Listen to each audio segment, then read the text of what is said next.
Hola, bienvenidos a Ponte en Farma.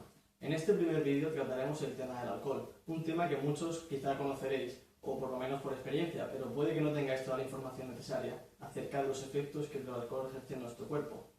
El alcohol ha estado presente en la cultura humana desde hace miles de años, pero que su consumo sea común no quiere decir que sea beneficioso para el cuerpo. De hecho, sus excesos traen graves consecuencias en el organismo. Para empezar, el alcohol tiene como principal consecuencia una acumulación de la molécula NADH. Esta molécula es importante para muchas reacciones y su acumulación tiene diferentes efectos. Para empezar, causa un estado hipoglucémico y, en segundo lugar, inhibe la oxidación de grasas y favorece la síntesis de nuevos ácidos grasos, con lo cual en este caso no solo no estamos quemando grasa, sino que además estamos acumulando más. Ya no es solo el efecto calórico que tenga el alcohol, como cuando comes una barra de pan que te aporta ciertas calorías, sino que desajusta el organismo en ese sentido y lo desplaza hacia la síntesis de grasas, con lo cual podemos contemplar lo que se conoce comúnmente como la barriga cervecera. Vamos a ver con más detalle cuáles son los efectos del alcohol, puesto que todo el mundo conoce lo que ocurre: pérdida de equilibrio, borrachera, resaca al día siguiente, pero vamos a centrarnos más profundamente en qué ocurre a nivel bioquímico dentro del organismo cuando consumimos alcohol. Bueno, el alcohol que consumimos no puede eliminarse como tal por el cuerpo y entonces debe metabolizarse primero en el hígado. Existen dos vías de metabolización. En esta primera vía utilizamos dos enzimas, que son la alcohol deshidrogenasa y la aldehído deshidrogenasa. En este caso tenemos aquí la molécula de etanol, que es lo que consumimos. Y en esta reacción, que como vemos tiene dos flechas, lo que significa que está en equilibrio, la enzima alcohol deshidrogenasa utiliza como sustratos el etanol y el NAD como cosustrato. En este caso, como no producimos acetaldehído, porque la reacción desde este sentido a este otro es la que realizan las levaduras para producir etanol, y es el que se utiliza en el proceso de fermentación de cervezas y de vinos, es este proceso aquí. Nosotros, como no tenemos esta reacción, al consumir etanol únicamente tenemos esta parte de aquí, con lo cual fácilmente la reacción transcurre en este sentido. Los productos que tenemos son el acetaldehído, que como vemos aquí, esta es la molécula de etanol con el grupo alcohol, OH, que se oxida a un grupo carbónico, un oxígeno con un doble enlace. Y el NAD, en estado oxidado, como vemos aquí, con el más, pasa al estado reducido NADH. A continuación, el acetaldehído es sustrato de la siguiente enzima, que es la aldehído deshidrogenasa, que es una reacción similar. Utiliza un aldehído, en este caso el acetaldehído aquí que tenemos, y como sustrato vuelve a utilizar el NAD. Entonces, el acetaldehído se oxida a acetato por la enzima aldehído deshidrogenasa y el NAD se reduce a NADH. ¿Qué tenemos aquí? Tenemos NADH y NADH. En este caso estamos acumulando NADH, estamos agotando las reservas de NAD, que son importantes para muchas de las reacciones. Tienen especial importancia en la gluconeogénesis, que es la reacción de síntesis del cuerpo para producir glucosa, sin tomarla de forma exógena. De esto es lo que produce el estado hipoglucémico del alcohol, que lo vamos a ver más adelante. Como he mencionado, la gluconeogénesis es el proceso de síntesis de glucosa.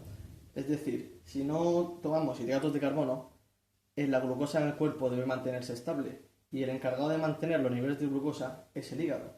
La forma en la que lo hace es producir glucosa. La glucosa la producimos principalmente a partir de esta molécula de aquí, que es el piruvato. La glucosa es muy importante para ciertos tejidos porque es el único combustible que pueden usar. Los tejidos anaeróbicos dependen únicamente de la glucosa. Toman glucosa y al degradarla en la glucólisis producen piruvato, que después lo transforman en lactato. Estos tejidos son, por ejemplo, los glóbulos rojos o el músculo de fibra blanca. Únicamente pueden utilizar glucosa, además de que es el principal combustible del cerebro, que es el mayor consumidor de glucosa de todo el cuerpo. Consume muchísima cantidad de glucosa y es necesario mantener los niveles principalmente para el cerebro, ya que es el más afectado cuando la glucosa escasea. En este caso, El lactato producido por los tejidos anaeróbicos lo utiliza el hígado para, junto con el NAD, reducirlo a piruvato. Perdón, lo oxida a piruvato. Entonces, como hemos visto antes, nosotros estamos agotando el NAD y estamos acumulando NADH, con lo cual estas reacciones, que están en equilibrio, se desplazan hacia acá, acumulándose el lactato y no teniendo el sustrato para producir glucosa, con lo cual conseguimos un estado hipoglucémico. Ocurre lo mismo en esta reacción, que el malato se oxida a oxalacetato. En este caso, el oxalacetato es otra parte de las reacciones de la gluconeogénesis, pero esto es más relacionado cuando el precursor para la glucosa es la alarina en vez de el lactato. Las enzimas que catalizan estas reacciones son la lactato deshidrogenasa y la malato deshidrogenasa. Entonces, como hemos visto, no producimos glucosa porque tenemos estas reacciones inhibidas. El NADH acumulado desplaza el equilibrio hacia acá y no tenemos estos dos sustratos importantes para realizar la gluconeogénesis. Bueno, como hemos visto, el principal efecto del consumo de etanol y el más inmediato es la acumulación de NADH. Esta acumulación tiene como consecuencia el desplazamiento de la reacción de la gluconeogénesis hacia el lactato. El lactato en condiciones normales no se acumula en el organismo porque se transforma en piruvato y a partir de ahí el piruvato sigue su camino hasta producir glucosa. Al no degradarse el lactato se acumula y eleva la acidez sanguínea, lo que se conoce como acidosis láctica. Además, la acumulación de NADH es importante en el metabolismo de las grasas, ya que para degradar las grasas necesitamos NAD, del cual hemos prescindido porque lo hemos utilizado para transformar el alcohol. Entonces, en uno de los pasos de la degradación de las grasas, el NAD se reduce a NADH y esto no ocurre porque no tenemos casi NAD disponible. Además, la acumulación de NADH actúa como señal para el cuerpo para producir ácidos grasos, porque el cuerpo entiende que al tener mucho NADH, lo que ocurre es que hemos comido mucho y que hay un exceso de energía, y el cuerpo lo que tiende es almacenar el exceso de energía para utilizarlo en un futuro. En este caso, el NADH en condiciones normales se degrada en el ciclo de respiración celular, en las mitocondrias, pero esto no ocurre porque es un proceso lento y el alcohol se metaboliza muy rápidamente y se acumula el NADH, no da tiempo a que se degrade. Además, el NADH actúa como inhibidor de dos enzimas de la respiración celular. Normalmente, el acetato que se produce entra al ciclo del ácido cítrico o ciclo de Krebs, en el que se degrada y se produce NADH. Pero al haber mucho, este ciclo está inhibido, con lo cual el acetato no se está degradando. Al acumularse el acetato, tiende a condensarse en dos moléculas de acetato, se condensan en lo que se conoce como cuerpos cetónicos en una serie de reacciones. Estos cuerpos cetónicos son el acetoacetato y el hidroxibutirato, que como son ácidos, elevan todavía más la acidez de la sangre. Además, en este caso, el lento metabolismo del acetato hace que se acumule, y como hemos visto, la reacción estaba en equilibrio. Entonces, la acumulación de acetato lo que hace también es desplazar el equilibrio y mantenerlo más constante en el lado del acetaldehído.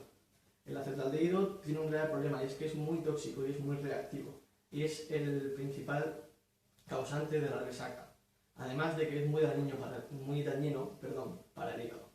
En este caso, los ácidos grasos que producimos en el hígado se acumulan y forman lo que es el hígado graso. Y por otro lado, la acumulación de acetaldehído daña el hígado produciendo daño hepático y puede terminar en insuficiencia hepática.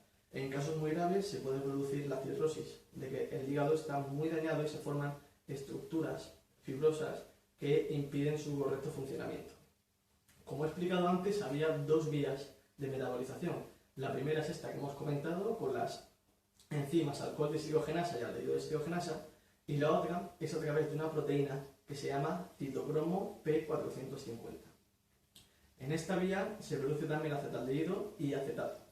Lo que pasa es que utilizamos NADPH y lo oxidamos a NADP. El NADPH es una molécula importante para nuestro cuerpo porque es la que nos proporciona la energía para sintetizar nuestras propias moléculas. Entonces, en esta vía se utiliza oxígeno, y utilizar oxígeno trae como consecuencia que se formen radicales oxidantes, como son el hidróxido o el peróxido, que sería el agua oxigenada en este caso. Esas especies son muy reactivas y muy dañinas para el organismo igualmente. Entonces estamos consumiendo NADPH, como he dicho, y lo que ocurre es que el NADPH, otra función que tiene, es regenerar el glutatión oxidado. El glutatión es una pequeña proteína, un péptido de 3 aminoácidos, que su función es degradar esas moléculas oxidantes para que no sean nocivas para el cuerpo. Entonces, por un lado, estamos produciendo radicales oxidantes y por otro estamos prescindiendo de nuestro antioxidante natural. Entonces esos radicales se acumulan y se acumula el estrés oxidativo en el cuerpo. Y eso es dañino para el hígado.